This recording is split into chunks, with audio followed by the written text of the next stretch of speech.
غلام رسول غلام رسول غلام رسول کے مدنی پھول غلام رسول.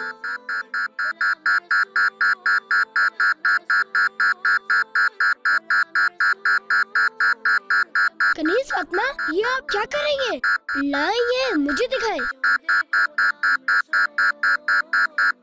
اذان کا احترام کرتے ہوئے گفتگو اور کام کاج روک کر اذان کا جواب دیجیے اور ڈھیروں نیکیاں کمائیے. اللہ اکبر اللہ اکبر. کنیز فاطمہ، کیا آپ کو اور زینب کو نماز پڑھنے کا طریقہ آتا ہے؟ نہیں تو مجھے آتا ہے. ماشاء اللہ.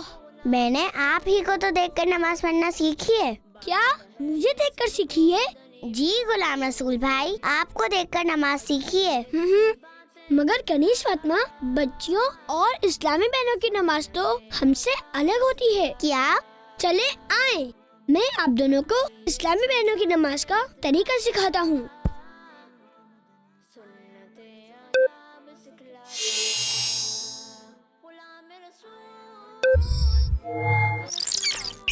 تو سب سے پہلے اسکارف یا چادر کے نیچے کندھوں تک اللہ اکبر کہتے ہوئے دونوں ہاتھ اٹھانے ہیں.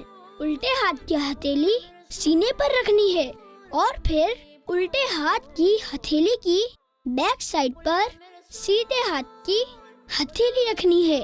اس طرح کھڑے ہونے کی حالت میں ثنا یعنی سبحانک اللہم وبحمدک وتبارک اسمک وتعالی جدک ولا الہ غیرک اعوذ باللہ بسم اللہ سورہ فاتحہ اور قرآن پاک کی کوئی ایک سورت پڑھ لیں. اب اللہ اکبر کہتے ہوئے رکوع میں جانا ہوگا. اس طرح یعنی آپ دونوں نے میری طرح پورا نہیں بلکہ تھوڑا سا ہی جھکنا ہے. اس کے بعد گھٹنوں پر ہاتھ رکھنا ہے. اس میں انگلیاں ملی ہوئی رکھنی ہے اور پاؤں جھکے ہوئے رکھنے ہیں. اور رکوع میں کیا پڑھنا ہوتا ہے؟ سبحان ربی العظیم. مگر غلام رسول بھائی، یہ پڑھنا کتنی دفعہ ہوتا ہے؟ اس تسبیح کو 3 دفعہ پڑھا جاتا ہے. زینب رکیے، دروازہ مجھے کھولنے دیجیے.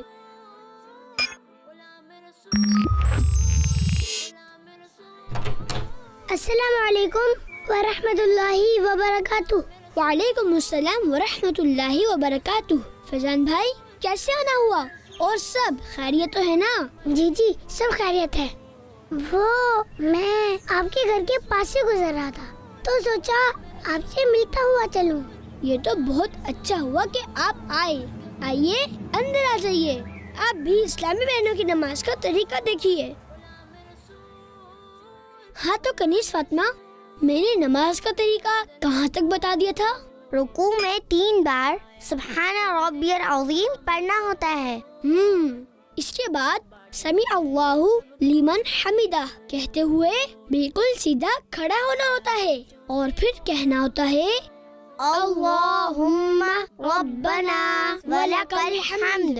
ماشاء اللہ کنیز فاطمہ. اللہم ربنا ولک الحمد.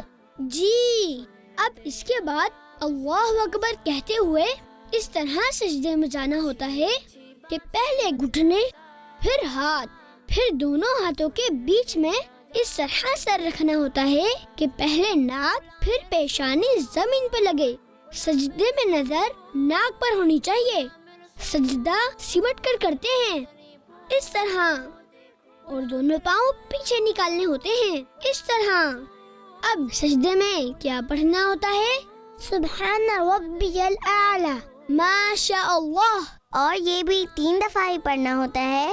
جی، اس سے بھی 3 دفعہ ہی پڑھا جاتا ہے.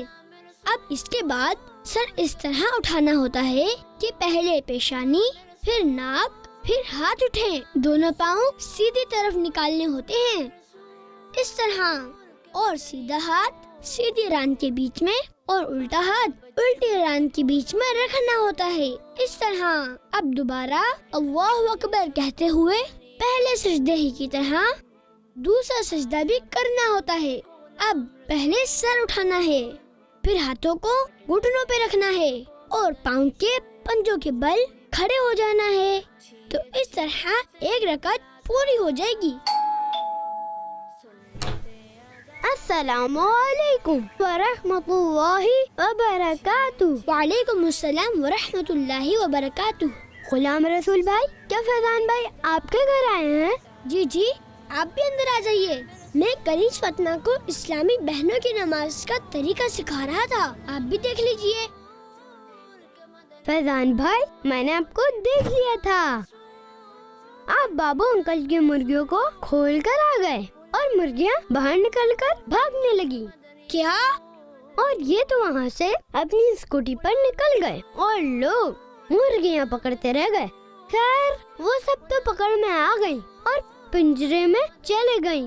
फैजान भाई, ये तो बहुत बुरी बात है।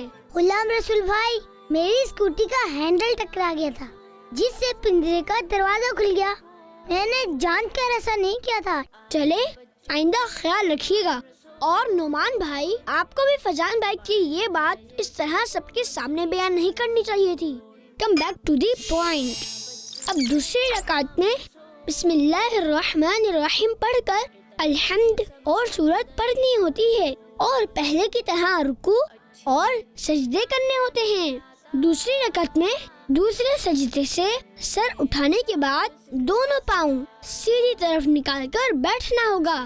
देखिए इस तरह, और पहले की तरह सीधा हाथ सीधे रान के बीच में और उल्टा हाथ उल्टी रान के बीच में रखना होगा।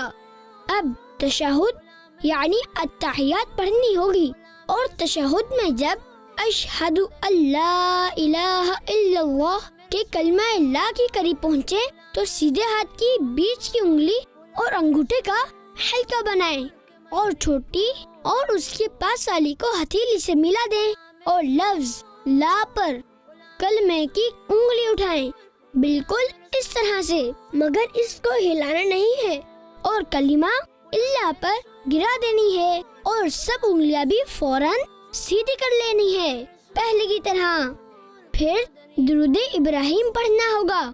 फिर कोई सी दुआए मासूरा भी पढ़नी होगी। गुलाम रसूल भाई, दुआए मासूरा क्या होती है? जो दुआएं कुरान या हदीस में आई हैं, उन्हें दुआए मासूरा कहते हैं। और फिर नमाज खत्म करने के लिए पहले सीधे कंधे की तरफ मुंह करके अस्सलाम वालेकुम व रहमतुल्लाह कहना होगा और फिर उल्टे कंधे की तरफ मुंह करके भी यही सलाम करना होगा। इस तरह नमाज मुकम्मल होगी। और अगर ये आखिरी रकत नहीं है तो अत्तहियातु के बाद फिर खड़ा होना होगा और बकिया नमाज मुकम्मल करनी होगी। गुलाम रसूल भाई, ये नमाज मुझे कैसे याद होगी? कनीज फातिमा, आप इस्लामी बहनों की नमाज का तरीका गुलाम रसूल के इस खाके को YouTube पर भी देख सकती हैं और नमाज की प्रैक्टिस कर सकती हैं। वाह, क्या बात है गुलाम रसूल भाई। ख़वातीन की नमाज का तरीका YouTube पर, ये तो मैं अपनी अप्पी को जरूर बताऊंगा। हाँ, मैं भी इस वीडियो को जरूर देखूंगा और अपनी अम्मी को भी जरूर दिखाऊंगा।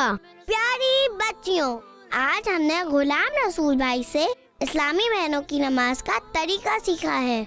आपने भी इसी तरह नमाज पढ़नी है और अगर आप नमाज से मुताल्लिक बहुत सारी मालूमात हासिल करना चाहती हैं तो इसके लिए अमीर अहले सुन्नत की किताब इस्लामी बहनों की नमाज हासिल करें और इसे पढ़ें।